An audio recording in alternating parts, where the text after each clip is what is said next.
बिस्मिल्लाहिर्रहमानिर्रहीम। आज अडियाला जेल में तोशाखाना 2 केस की क्लोजिंग आर्गूमेंट्स के दौरान खान साहब से मुलाकात हुई है। आज तोशाखाना 2 केस में प्रोसिक्यूशन ने अपने आर्गूमेंट्स कंक्लूड कर लिए और हमारे डिफेंस के लिए जज साहब ने कल की तारीख दी है। आज खान साहब के साथ हमारी मुलाकात KPK में ट्रांजिशन के बाद पहली मर्तबा हुई है। खान साहब ने KPK में ट्रांजिशन की इस प्रोसेस की कंप्लीशन पे और कल के वोट पे खुशी का इजहार किया, इत्मीनान का इजहार किया है। खान साहब अपने सारे MPAs को खिराज तहसीन पेश करते हैं जिन्होंने डट के खान साहब के नजरिए के साथ बगैर किसी एप्स एंड बट्स के खान साहब के नामिनी को दिल खोल करके वोट दिए।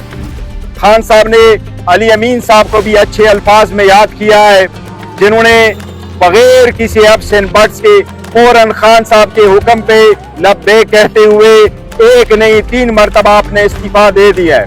2 मरतबा गवर्नर को भेजा और 1 मरतबा फ्लोर ऑफ द असेंबली भी अपने इस्तीफे का इजहार किया है। ये इस बात की अक्कास है कि KPK में खान साहब का नजरिया है, KPK में खान साहब का वोट है, KPK में खान साहब के MPA और खान साहब के कहने से वही वजीर आला बनेगा जिसको खान साहब मुंतखब डोमिनेट करते हैं। खान साहब ने इस बात पे खुशी का इजहार किया है कि सारे साथियों ने बगैर किसी ग्रुप बंदी के यकजहती का इजहार किया है।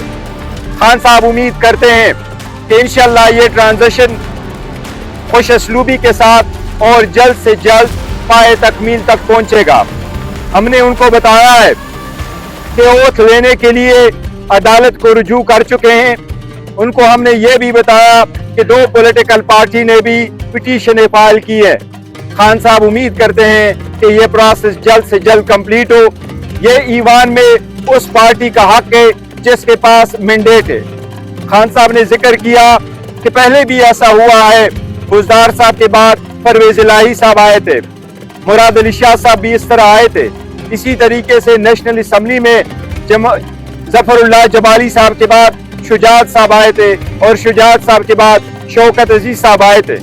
ये एक जमहूरी प्रोसेस है, इसमें कोई अबहाम नहीं होना चाहिए किसी के पास कि ये हक उस पार्टी का है जिसके पास मैंडेट है।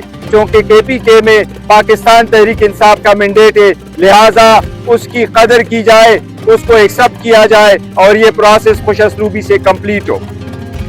उसके अलावा आज खान साहब ने दहशतगर्दी पर जिक्र किया है। कुछ बातें ऐसी है जो खान साहब ने बैरिस्टर सेब को कहा है और इलिजाफर साहब को कहा है कि वो भी तस्करा करे। मुझे जो उन्होंने हिदायत दी है दहशतगर्दी पे मोटे बातें जो खान साहब ने बताई है, मैं उनका जिक्र करता हूँ। सबसे पहले मर्तबा मैं ये कहूँ, पाकिस्तान तहरीक इंसाफ खान साहब कह रहे हैं पाकिस्तान तहरीक इंसाफ दहशतगर्दी की हर फॉर्म में मजम्मत करती है। खान साहब कह रहे हैं कि जब मैं तनकीद करता हूं तो मैं एज ए सियासतदान पॉलिसी पे मैं तनकीद करता हूं कि कोई सलूशन हम निकाल ले। हम हर किस्म के दहशतगर्दी के खिलाफ है। हमारे खान साहब ने कहा है फौज भी मेरी है, आज के ठगारिकल अल्फाज में कहा फौज भी मेरी है, मुल्क भी मेरा है, शुहदा भी हमारे हैं, फौज के शुहदा हमारे हैं। ये खान साहब ने कहा है। खान साहब ने कहा कि पुलिस के शुहदा भी हमारे शुहदा है, हमें उनका कदर है। हम नहीं चाहते कि हमारे लोगों के खून रहेगा जाएं और इनका खून कभी रहेगा नहीं जाएगा, लेकिन हम ये भी कहते हैं कि सिविलियन का खून भी ना बहे, सिविलियन में कोलैटरल डैमेज ना हो। खान साहब ने कहा जब मैं तनकीद करता हूं तो मैं दहशतगर्दी को सपोर्ट नहीं, मैं दहशतगर्दी के खिलाफ सलूशन के लिए हुकूमत की पॉलिसी पे मैं तनकीद करता हूं। साथ खान साहब ने यह कहा है कि मुरीद के वाकया पे अफसोस का इजहार किया है, उसकी मजम्मत की है। खान साहब यही दोहरा रहे हैं कि हर मुहज़्ज़ब माशरे में आज़ाद राय का हक होना चाहिए और होता है। किसी भी सूरत निहत्ते लोगों पे कोई शेलिंग ना हो, कोई गोली ना चले, लोग इसकी हम मजम्मत करते हैं। इसके साथ खान साहब ने कहा हमारी जदोजहद जमहूरी जारी रहेगी انشاءاللہ تعالیٰ KPK کی نئی حکومت گڈ گورننس پہ توجہ دے گی اور اپنے جو لا اینڈ آرڈر سچویشن ہے اس کے خلاف اپنا استعداد بڑھائے گی، اور انشاءاللہ تعالیٰ عوام کو ایک مثالی حکومت انشاءاللہ KPK میں ہم بنا کے دے دیں گے۔